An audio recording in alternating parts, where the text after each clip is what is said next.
오늘도 예배 잘 오셨습니다. 같이 기도하고 하나님 앞에 예배드립니다. 하나님 감사합니다. 이 토요일 아침에 하나님 앞에 예배드리는 우리 성도들 모두에게 말씀이신 하나님이 우리 눈으로 보여지고 우리 마음의 감동으로 우리가 느낄 수 있기를 원합니다. 세상에 하나님 없는 것으로 생각하고 세상은 자기의 뜻대로 살아가는데 우리 믿는 자들도 하나님의 눈에 보이지 않기 때문에 하나님이 계시지 않는 것처럼 살아가는 것은 아닌지 생각해 봅니다.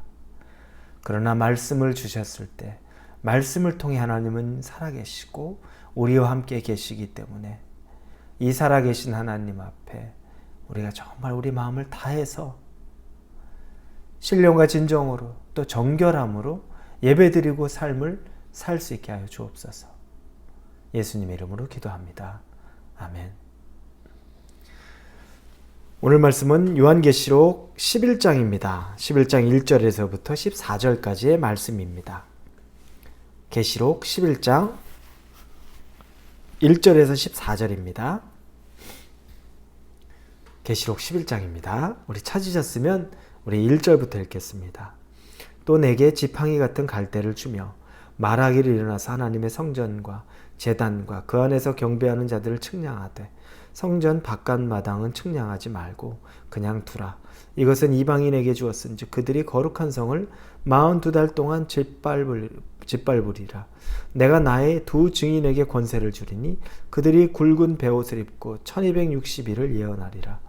그들은 이 땅의 주 앞에 서 있는 두 감람나무와 두 촛대니 만일 누구든지 그들을 해하고자 하면 그들의 입에서 불이 나와서 그들의 원수를 삼켜버릴 것이요 누구든지 그들을 해하고자 하면 반드시 그와 같이 죽임을 당하리라. 그들이 권능을 가지고 하늘을 닫아 그 예언을 하는 날 동안 비가 오지 못하게 하고 또 권능을 가지고 물을 피로 변하게 하고 아무 때든지 원하는 대로 여러 가지 재앙으로 땅을 치리로다. 그들이 그 증언을 마칠 때 무적행으로부터 올라오는 짐승이 그들과 더불어 전쟁을 일으켜 그들을 이기고 그들을 죽일 터인즉 그들의 시체가 큰 성길에 있으리니 그 성은 영적으로 하면 소돔이라고도 하고 애굽이라고도 하니 곧 그들의 주께서 십자가에 못 박히신 곳이라. 백성들과 족속과 방언과 나라 중에서 사람들이 그 시체를 사흘 반 동안을 보며 무덤에 장사하지 못하게 하리로다. 이 두 선지자가 땅에 사는 자들을 괴롭게 한 고로 땅에 사는 자들이 그들의 죽음을 즐거워하고 기뻐하여 서로 예물을 보내리라 하더라. 3일 반 후에 하나님께로부터 생기가 그들 속에 들어가매 그들이 발로 일어서니 구경하는 자들이 크게 두려워하더라. 하늘로부터 큰 음성이 있어 이리로 올라오라 함을 그들이 듣고 구름을 타고 하늘로 올라가니 그들의 원수들로 구경하더라. 그때 큰 지진이 나서 성 10분의 1이 무너지고 지진에 죽은 사람이 7천이라. 그 남은 자들이 두려워하여 영광을 하늘의 하나님께 돌리더라. 둘째 화는 지나갔으나 보라 셋째 화가 속히 이르는도다. 오늘 본문은 6번째 나팔이 불려지고 7번째 나팔이 울려 퍼지기 전에 두 가지 또 환상이 보여지는데 어제 본 첫 번째 환상이 있었고 그리고 오늘은 그 두 번째 환상의 장면입니다. 이 두 번째 환상의 장면에 요한에게 말하는 하나님의 소리가 들립니다. 요한에게 지팡이 같은 갈대를 줍니다. 그리고 그것을 가지고 측량하라고 말합니다. 측량은 세 가지를 측량합니다. 첫째는 하나님의 성전, 그리고 제단, 그리고 경배하는 자들을 측량하라는 거죠. 하나님의 성전은 교회를 얘기합니다. 제단은 예배와 기도를 얘기합니다. 그리고 경배하는 자들은 하나님의 구원받은 백성을 이야기합니다. 그들을 측량하라는 겁니다.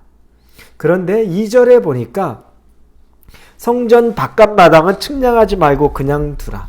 이것은 이방인에게 주었은즉 그들이 거룩한 성을 42달 동안 짓밟으리라.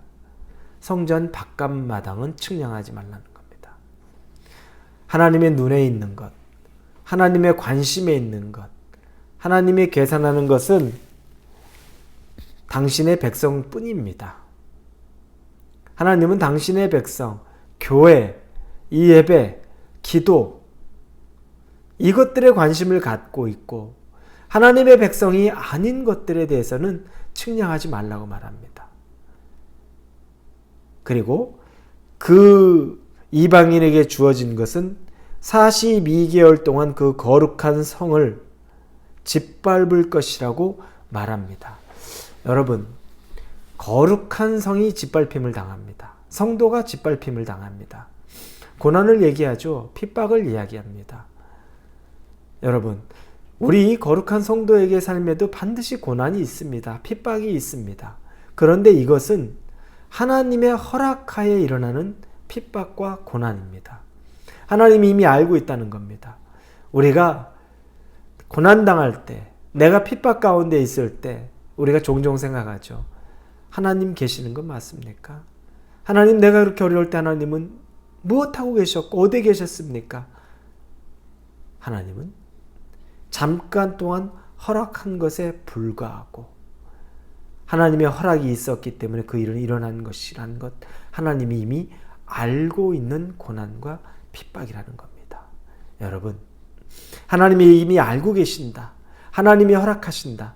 그런데 하나님, 우리에게 허락하신 것은 우리가 감당할 것만 허락하신다고 이미 성경에 말씀하셨죠. 감당할 만한 것만 우리에게 시험을 허락하십니다. 하나님이 모른다면 모르겠지만 알고 계시고 허락하신 것은 우리가 감당할 수 있는 거라는 겁니다. 우리 스스로는 감당이 안 됩니다.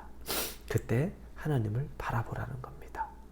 자, 이런 핍박과 고난을 이야기합니다. 그리고 두 증인이 등장합니다. 두 증인은 교회를 상징합니다. 이 두 증인이 이제 권능을 가지고 하나님의 하늘의 예언을 합니다. 이 하늘의 예언이 1260일 동안 이루어집니다. 하나님의 말씀이 선포되는 거죠. 예언이 선포되는 거죠. 여러분, 꽤 깁니다. 1260일 동안 계속 이 예언이 선포가 됩니다. 회개하라, 돌이키라, 변화되어라, 하나님께로 나아오라. 이 예언이 선포되는 거죠. 여러분, 이 예언이 선포될 때 사람들은 어떨까요? 괴로워요. 그래서 오늘 본문에 보면 10절에 이 두 선지자가 땅에 사는 자들을 괴롭게 한 고로 이렇게 나옵니다. 그 예언의 말씀을 듣는데 자꾸 마음에 죄책감은 들고 나는 그렇게 살지 못하고 살 마음도 없는데 자꾸 그것이 죄라고 말하는 것들, 괴롭게 말하는 겁니다.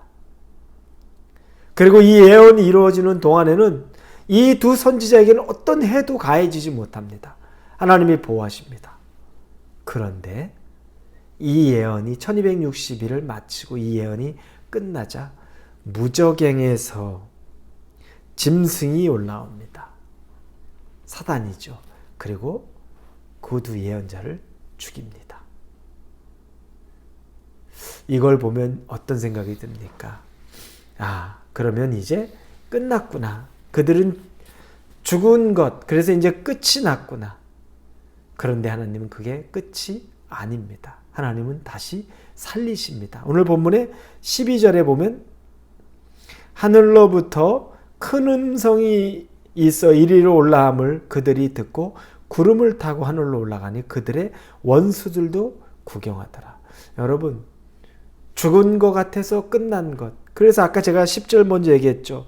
그 땅에 사는 사람을 괴롭게 했더니 그 사람이 이 두 증인이 죽었더니, 예언하던 자가 죽었더니 속 시원해서 즐거워합니다. 그래서 10절 뒷부분에 그들의 죽음을 즐거워하고 기뻐하여 서로 예물을 보내리라 하더라. 속 시원하다는 거죠. 자꾸 내게 마음의 부담 줬고 내게 자꾸 귀찮게 바더했고, 근데 그들이 죽었으니까 이제 속 시원하다. 속이 다 시원하다. 서로 예물을 교환하면서까지 나누고 있죠. 그러면 하나님의 말씀을 전하던 하나님의 이 사자들, 하나님의 백성들의 죽음이 헛돼 보이고 정말 쓸모없어 보이는데 그걸로 끝이 아니라는 겁니다. 하나님이 살리셨습니다. 어떻게? 예전에 예수님이 죽으셨다가 힘없이 나무 십자가에 못 박혀 죽으셨다가 다시 부활하신 것처럼 지금 이 백성들, 죽은 두 예언자들도 하나님이 12절에 보는 것처럼 큰 음성이 있어 이리로 올라함을 그들이 듣고 구름을 타고 하늘로 올라가니, 똑같이 그들이 올라가는 겁니다. 그런데 그 뭡니까? 그들의 원수들도 구경하더라. 하나님이 보란듯이 모든 사람들이 다 보게끔 다시 그들을 불러 일으켜 세웁니다. 하나님이 그들이 죽임을 당할 때 세상 사람들이 다 비웃고 이제 속 시원하다고 말했는데, 그들을 올릴 때, 회복시키실 때, 다시 살리실 때, 그때도 세상 사람들이 다 보란듯이 회복시키고 살리시는 겁니다. 여러분, 하나님이 알고 계시면 우리의 회복이 있을 때 사람들도 다 합니다. 사람들도 다 그걸 보게 됩니다. 그러니 속 끓일 필요 없습니다. 속상할 필요 없습니다.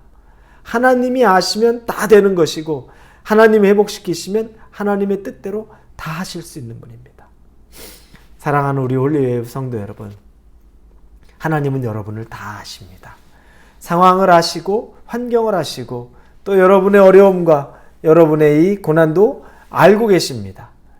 그러나 회복시키실 때도 분명하게 드러내고 회복시키시는 하나님이심을 믿으시기를 바랍니다.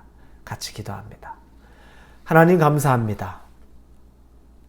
하나님의 허락하에 핍박과 고난과 심지어 죽음을 경험했지만 하나님이 보란듯이 그들을 구름 타고 하늘 위로 올려보내시면서 세상 모든 사람들이 구경하게 만듭니다. 하나님의 회복을 보니 속이 다 시원하고 우리 안에 마음에 뜨거운 감동이 일어납니다. 우리가 회복되어질 때 하나님, 정말 우리 속이 다 시원할 만큼 우리를 완전하게 회복시켜 주옵소서. 예수님의 이름으로 기도합니다. 아멘.